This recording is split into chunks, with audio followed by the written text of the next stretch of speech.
Mau dipakai untuk apa dalam aplikasi hidup? Setuju saya ngomong ini, saudara? Gereja harus berubah. Karena dunia sudah berkembang seperti ini. Kasihan Papa kita, kasihan Roh Kudus yang punya kapasitas tak terbatas, tapi kita batasi dengan doktrin. Kita nggak mau out of the box. Jadi, tidak mungkin ada orang ataupun program komputer bisa mendata segala sesuatu. Karena begitu hari ini selesai, selama dia nulis, itu sudah keluar berapa lagi yang baru. Loh, betul nggak? Nggak akan kekejar jawabannya, nggak akan kekejar. Renungkan logika ini. Kalau kita bisa hidup sampai umur 163 tahun misalnya, dan dari umur, ngomong aja lulus SD, masuk SMP kelas 1, sampai umur 163 tahun, setiap hari, kita lebihkan aja, kita mempelajari setiap hari 500 hal baru. Jawab pertanyaan saya.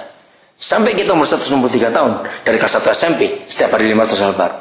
Selesai nggak segala sesuatu itu? Ayo jawab cepat, selesai tidak? Tidak mungkin. Gereja sadarlah, Roh Kudus itu bukan cuma disebut dalam nama Bapa, Putra, Roh Kudus. Kasihan kalau cuma disebut begitu saja. Beri dia kebebasan untuk berfungsi dan seluruh kapasitas yang dia punya. Katakan amin. Bisa bayangkan kalau semua gereja memberikan Roh Kudus seluas-luasnya bekerja dengan cara ini. Roh itu menyelidiki segala sesuatu. Berarti setiap hari gereja harus punya cara baru untuk memberkati dunia. Setuju?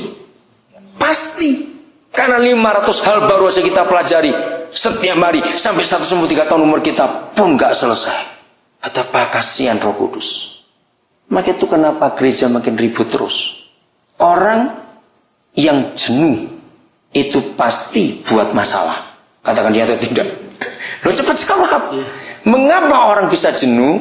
Karena rutinitas. Mengapa di semua perusahaan manajer harus selalu melihat keadaan, mental, semangat semuanya dari karyawannya, bawahnya.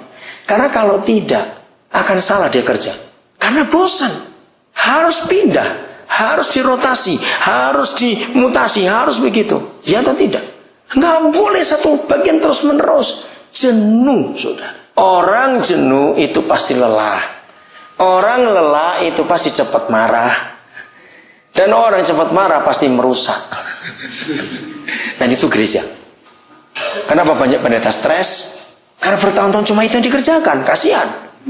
Harusnya Roh Kudus membawa para pendeta dengan konsep segala sesuatu diselidiki. Koma, kembali ayat 10. Ini yang buat saya heran.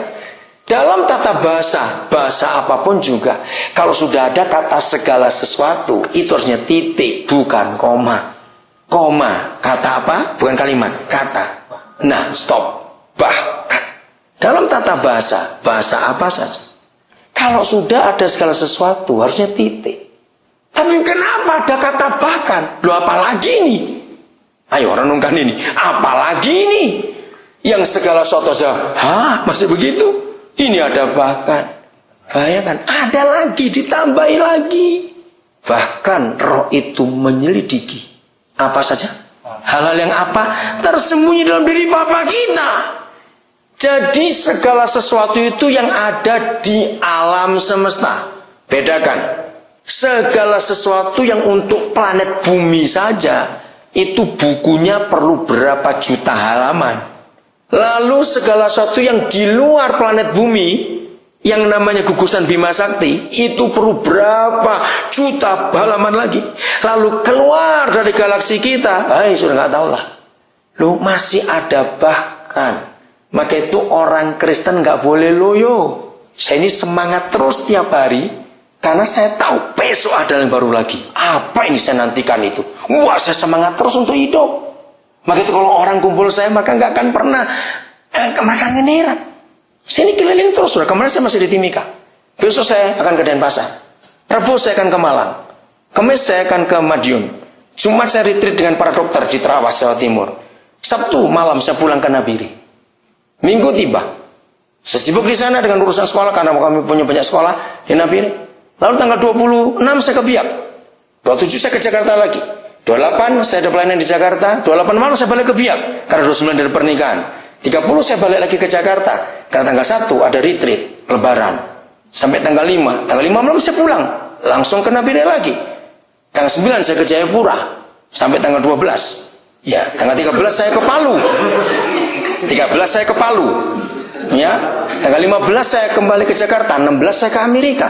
Bersama istri saya, bersama Adon Besiam, Erwan Alexander.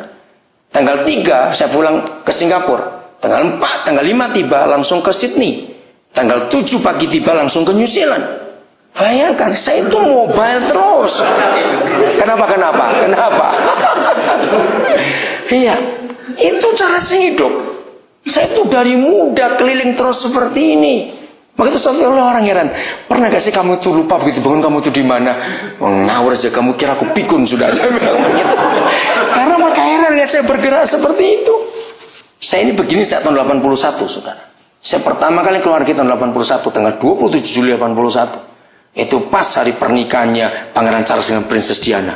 Dan saya langsung ke London. Maka itu sampai saya ingat kisah itu. Hebat Tuhan itu. Kenapa saya tetap semangat? Kalau Jimmy dari tahun 90, saya nggak tahu Jimmy lihat saya perubahan apa. Cuma rambut saya tambah habis. Yang lain nggak tahu.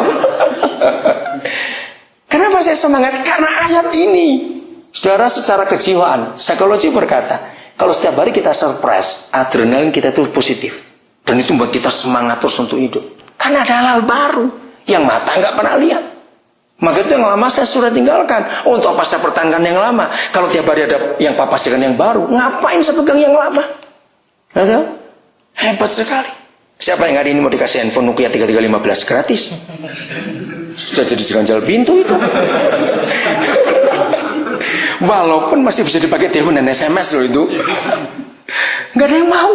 Gratis sih gak ada yang mau. Tapi lihat bodohnya gereja. Maaf saya berkata. Bahkan hal-hal yang tersembunyi dalam diri Papa. Dan New Zealand saya tiba tanggal 22 di Jakarta. 23 hari Minggu saya berkati pernikahan. 23 malam saya balik ke Papua lagi. 23 November itu. Dan terus akan jalan begitu. Apa? Habis berapa? Jangan, ntar kalian kaget kalau saya ngomong. Jadi saya sudah betul-betul hidup itu excited betul, saudara. Maka itu segar terus. Saya nggak pernah berkata saya kurang tidur, walaupun seringkali kurang karena begitu banyak diurus. Kenapa selalu segar? Karena saya tahu ada yang baru, ada yang baru, ada yang baru. Oke, saya stop dulu. Siapa mau tanya sampai di sini? Cepat. Ya. Nah, ya. Ada saatnya lagi diskusi, menanyakan, ya. Bagaimana kita tahu kalau kita udah di usia? Di posisi mana? Di usia berapa? Baik. Gampang, nilai dari doa kita.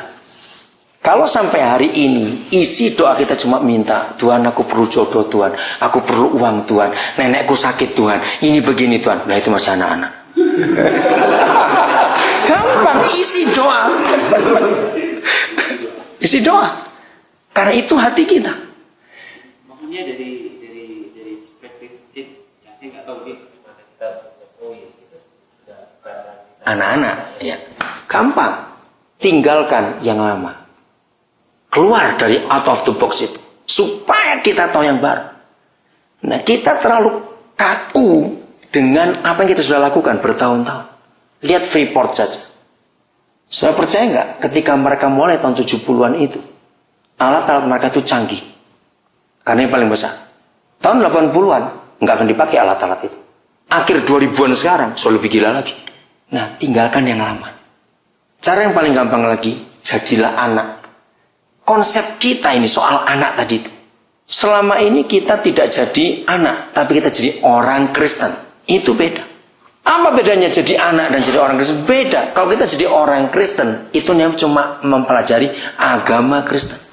Kalau jadi anak, itu kita hidup dengan dia sebagai papa. Kalau kita hidup dengan dia sebagai papa, otomatis papa akan membawa kita dalam proses pertumbuhan. Maka itu belajar dari anak-anak. Itu saja. Semua anak kerjaannya pasti minta. Namanya anak. Nomor 2, semua anak pasti pelit. Nggak ada anak nggak pelit. Maka itu kalau kita masih hitung-hitungan dengan uang untuk pekerjaan Tuhan, kita masih anak-anak. Bergaul dengan papa bukan dengan Tuhan. Bergaul dengan papa bukan dengan Tuhan. Kalau kita ngakui dia papa, kita anak, lain. Saya mau tekankan ini. Gereja hanya mampu mengajar orang baru mengenal dia sebagai Tuhan. Begitu kita dikenakan Tuhan oleh gereja,